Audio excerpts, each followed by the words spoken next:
محترم حاضرین، اسلامی کیلنڈر کے تیسرے مہینے سے ہم گزر رہے ہیں۔ یہ مہینہ بڑی شہرت رکھتا ہے، خاص کر بر صغیر کے اندر، چونکہ اس مہینے کے اندر ایک بڑے پیمانے پر بڑی دھوم دھام کے ساتھ جشن میلاد منایا جاتا ہے۔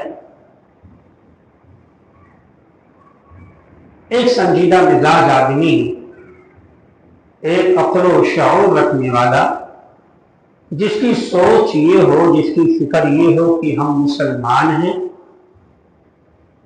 ہمارے لیے لازم ہے کہ ہم قرآن کی پیروی کریں، ہمارے لیے ضروری ہے کہ ہم نبی کریم صلی اللہ علیہ وسلم کی سنت پر، آپ کی سیرت پر، آپ کی حدیث پر عمل کریں۔ مسلمان کے لیے لازم اور ضروری ہے کہ نبی کی اتباع کیسے کی جائے، نبی کی پیروی کیسے کی جائے، قرآن کی آیات پر عمل کیسے کیا جائے۔ اس سلسلے میں صحابہ کی زندگی لازم اور ضروری ہے۔ ان تینوں باتوں کا ذکر اللہ تعالیٰ نے قرآن کریم کے اندر خود بیان کیا۔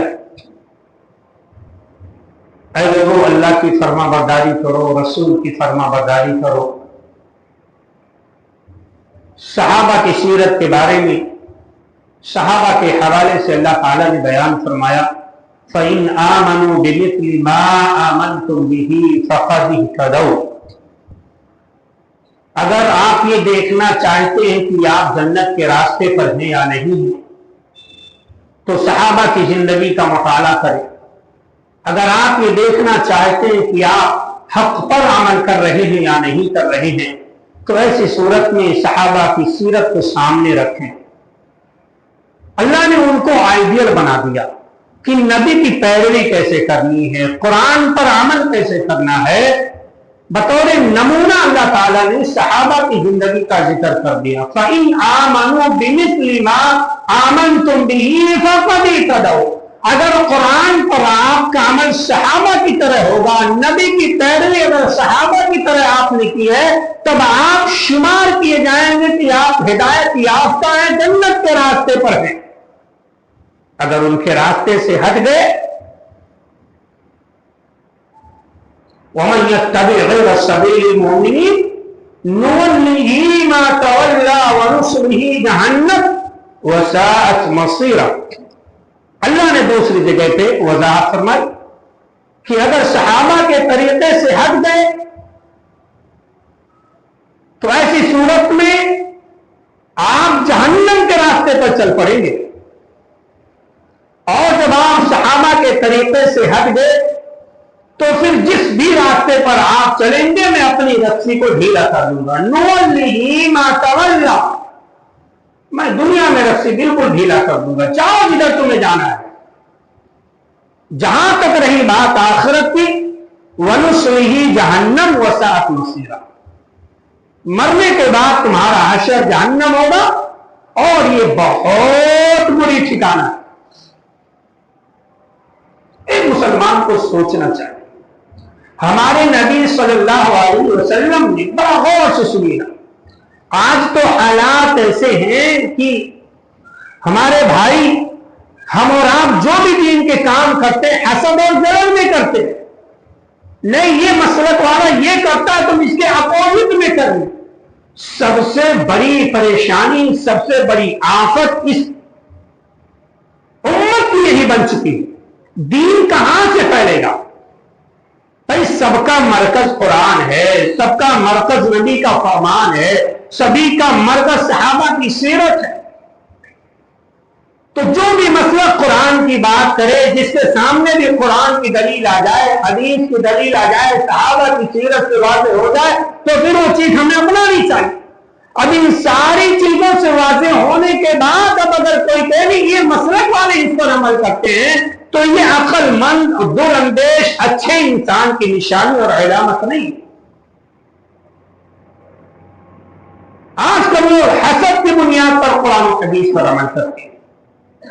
ایک مسلک والے نے کسی پر عمل کیا تو دوسرا مسلک والا اس کے اپوزٹ میں عمل کرے. دین کہاں سے پھیلے گا؟ غیروں میں دین کہاں سے ہم دے پائیں گے جب یہ رویہ ہم مسلمانوں نے بنا لیا؟ ہمارا دین ہم تک سمٹ کر کے رہ گیا، وہ بھی مکمل دین ہم سے چھپ کر رہ گیا ہے. ہم تو آئے تھے دنیا کو دین سے روشناس کنارے کے لیے.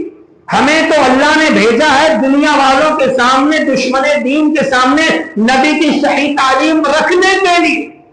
لیکن ہم نے ایسا بٹوارا کیا کہ غیر کو اندر آنے کی اجازت نہیں، دین کو سمجھنے کی اجازت نہیں. ہم نے ایسا اختلاف کیا کہ ہر اختلاف کو قرآن و حدیث سے پرے کر دیا. صحابہ کے راستے سے ہٹ کر ہم نے اختلاف کر دیا، اور پورے اختلاف کی بنیاد حسد کی بنیاد ہے. تو حسد کی بنیاد پر انسان حق کا راستہ نہیں پا سکتا. حسد کرنا یہودیوں کی نشانی. جب نبی کریم صلی اللہ علیہ وسلم کو اللہ تعالیٰ نے نبی بنایا، نبوت کا تاج پہنایا، رسالت سے نوازا اور دیگر فضیلتوں سے نوازا، تو وہ لوگ جلن کرنے لگے، حسد کرنے لگے کہ نہیں، ایسے کیسے اس کو نبی بنا دیا گیا، ہماری نسل سے نبی ہونا چاہیے تھا، ہماری نسل ایسی ہے، ہمارے پرکھے ایسے ہیں، ہمارا نسب ایسا ہے، یہ نبی جو بنا ہے تو یہ الگ نسل سے، اس کی ہم اتباع نہیں کریں گے. حسد میں، لہذا جب وہ حسد کرنے لگے تو راستے سے بھٹک گئے. ام یحسدون الناس علی ما آتاہم اللہ من فضل، وہ جو شرف والی باتیں تھیں اس سے محروم. حسد اگر انسان کے اندر ہے تو حق کا راستہ نہیں پا سکتا. ہمارے نبی صلی اللہ علیہ وسلم نے چھوٹی چھوٹی باتیں بتائی. بتاؤ آپ غسل کس طرف سے کریں گے، دائیں طرف سے کریں گے یا بائیں طرف سے کریں گے؟ ہمارے نبی نے اس کی وضاحت. آپ کھانا کدھر سے کھائیں گے، دائیں ہاتھ سے کھائیں گے کہ بائیں ہاتھ سے کھائیں گے؟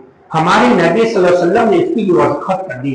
آپ جوتا پہنیں گے، چپل پہنیں گے تو کدھر سے پہنیں گے؟ جوتا چپل اتاریں گے کدھر سے اتاریں گے؟ اس کی بھی وضاحت ہمارے نبی نے. پانی کھڑے ہو کر پیئیں یا بیٹھ کر کے پیئیں، ہمارے نبی نے اس چھوٹے سے مسئلے کی بھی وضاحت کر. رات میں سونے کی دعا کس طرح سے پڑھیں گے، بائیں کروٹ پر لیٹ کر پڑھیں یا دائیں کروٹ پر لیٹ کر پڑھیں؟ آپ جو ہے دعا کس حیثیت سے پڑھیں گے؟ آپ کے ہاتھ کہاں پر ہونے چاہیے؟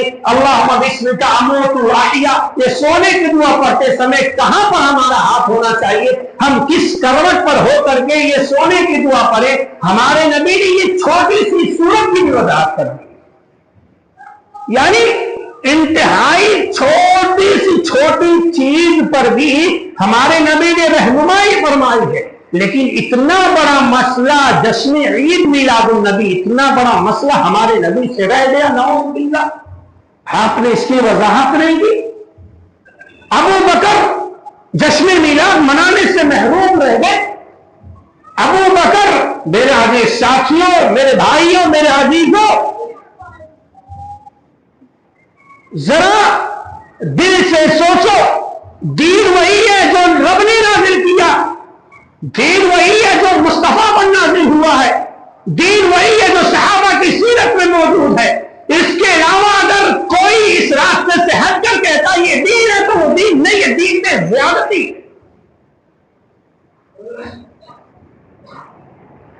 اللہ تبارک و تعالی نے حجۃ الوداع کے موقع پر آیت کریمہ نازل فرما دی. اليوم اکملت لکم دینکم واتممت علیکم نعمتی ورضیت لکم الاسلام دینا. اے نبی اعلان کر دیجئے، دنیا والوں کو بتا دیجئے، آج یہ دین مکمل ہو گیا، اس دین کو ہم نے مکمل طور سے پر کر دیا ہے. جس دین کا نازل کرنے والا خود اس بات کا اعلان کر رہا ہو کہ یہ دین مکمل کر دیا گیا ہے. اب اس دین کے اندر کمی بیشی کی گنجائش نہیں ہے، جس دین کے بارے میں ہم سب کے نبی، پوری کائنات کے نبی جناب محمد رسول اللہ صلی اللہ علیہ وسلم نے اعلان کر دیا، ترکت فیکم امرین لن تضلوا ما تمسکتم بہما کتاب اللہ وسنت رسولہ، کہ اے دنیا والو دین مکمل ہو چکا ہے اور میں تمہارے درمیان دو چیزیں چھوڑ کر کے جا رہا ہوں، اللہ رب العالمین کا کلام یعنی قرآن کریم، قرآن شریف، اور دوسری چیز میں اپنے بیان کو چھوڑ کر کے جا رہا ہوں، اپنی حدیثوں کو چھوڑ کر کے جا رہا ہوں۔ تو اے دنیا والو سنو، جب تک تم قرآن پر عمل کرو گے، جب تک تم میرے فرمان پر عمل کرو گے، کبھی بھی تم گمراہ نہیں ہو سکو گے۔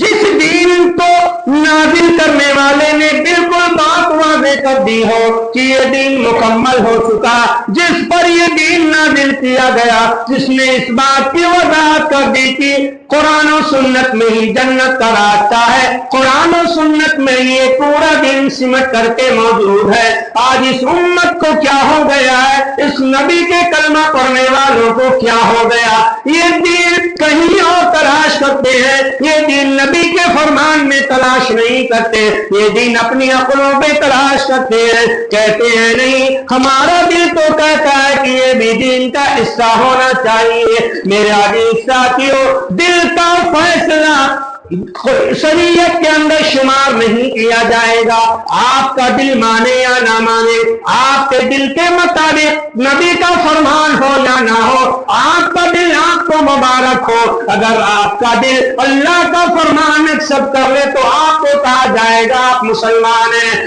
اگر آپ کا دل نبی کا فرمان ایکسپٹ کر لے تو کہا جائے گا آپ نبی کے ماننے والے ہیں، اور اگر آپ نے یہ کہا نہیں یہ تو نبی کا فرمان دل میں نہیں بیٹھتا، دماغ میں نہیں اترتا، ہم اس پر عمل نہیں کریں گے، تو عزیز ساتھیوں ایسے مسلمان کو مسلمان شمار نہیں کیا جائے گا۔ اور میں آپ کو ایک آیت کریمہ اور بھی سنا دوں، اللہ تبارک و تعالیٰ نے نبی کریم جناب محمد رسول اللہ صلی اللہ علیہ وسلم کو آگاہ فرما دیا، شاید کہ آپ پہلی بار سنے ہو، اللہ تعالیٰ نے بیان فرمایا وَلَوْ تَقَوَّلَ عَلَيْنَا بَعْضَ الْأَقَاوِيلِ لَأَخَذْنَا مِنْهُ بِالْيَمِينِ ثُمَّ لَقَطَعْنَا مِنْهُ الْوَتِينَ۔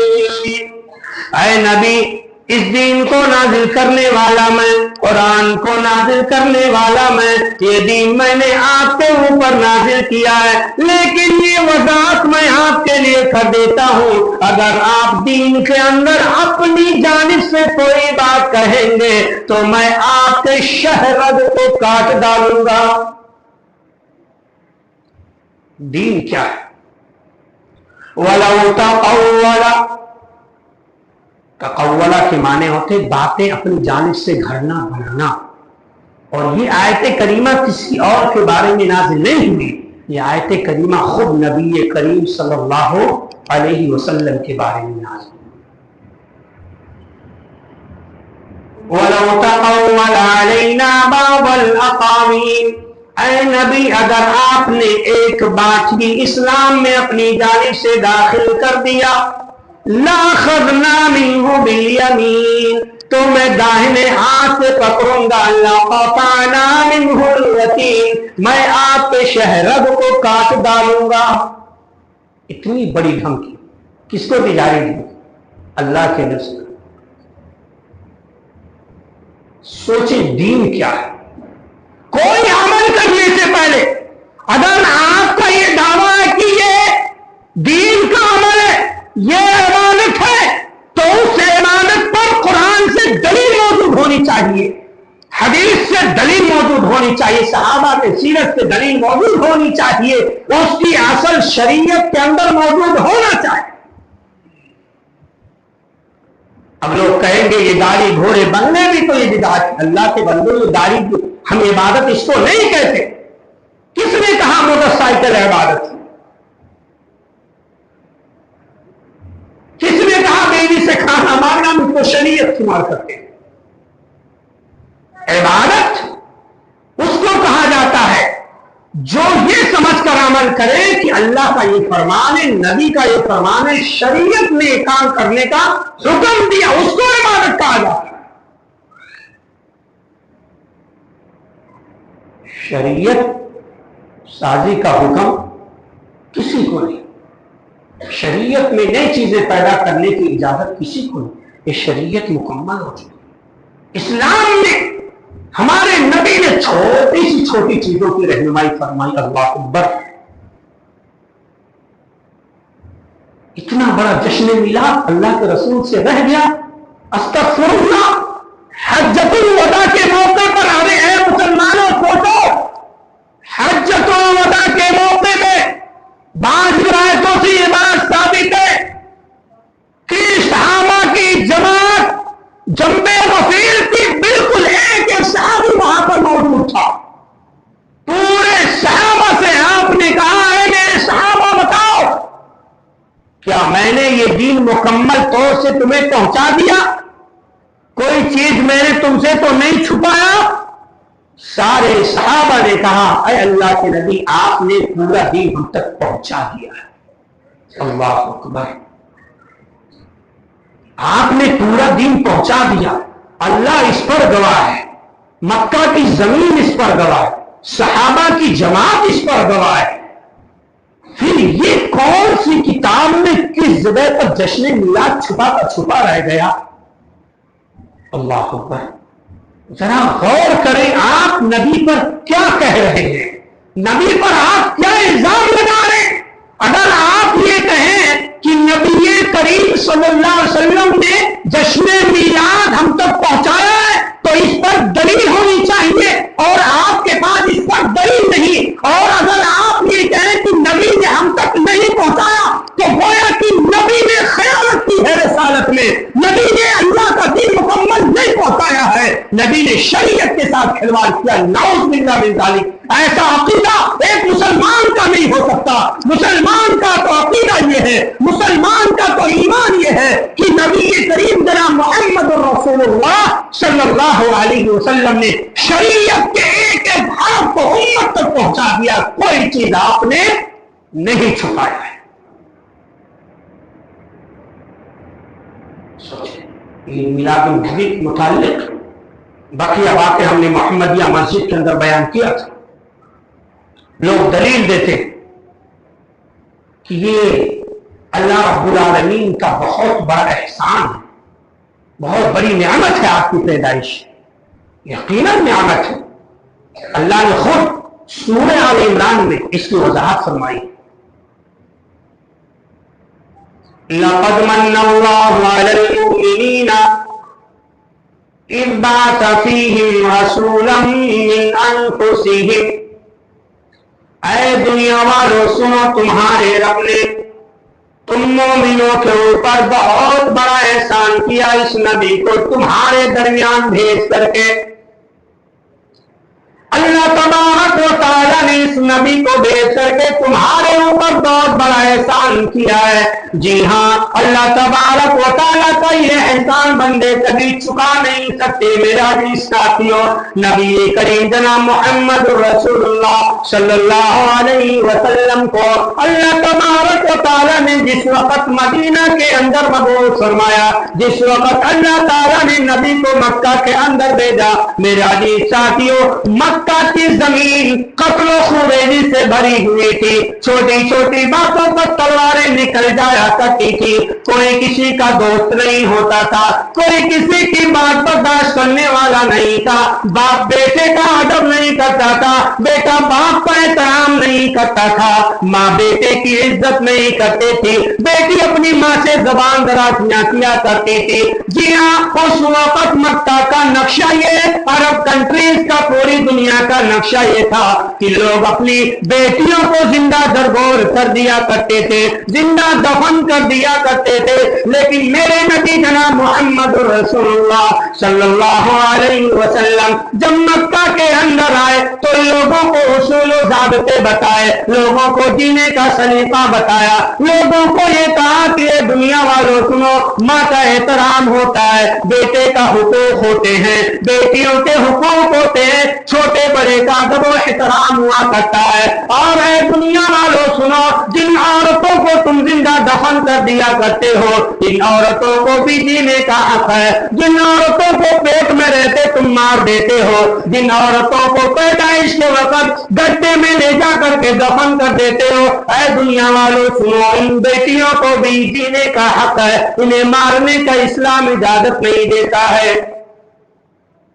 بہت بڑا احسان، یہ احسان آپ نہیں چھپا سکتے۔ یہاں تک کہ جو آپ کی مائیں ہیں، اگر اللہ کے نبی صلی اللہ علیہ وسلم کو اللہ نہ بھیجا ہوتا تو غالباً ہم اور آپ بھی پیدا نہ ہوتے ہی انسانیت ختم ہو چکی ہوتی۔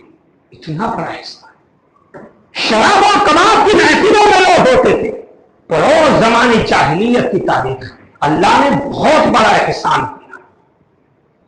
لیکن اس آیت کریمہ میں اللہ نے کہیں نہیں ذکر کیا کہ نبی کی پیدائش پر تم جشن مناؤ۔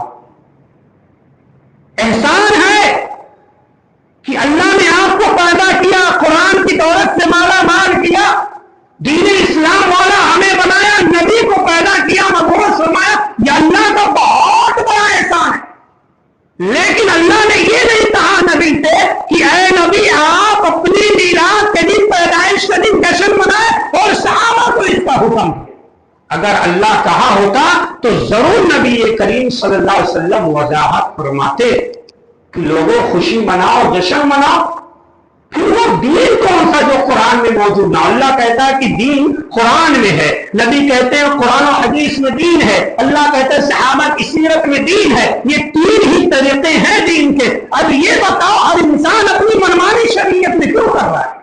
مطلب یہ ہے کہ انسان یہاں جذبات سے کام لیتا ہے۔ میرا عزیز ساتھیوں، جذبات سے کام نہیں لینا ہے۔ میں جذبات کے اوپر ایک واقعہ آپ کو سناؤں۔ ہمیشہ یاد رکھیں کہ ہم مسلمان ہیں، جذبات سے ہمیں کام نہیں لینا ہے۔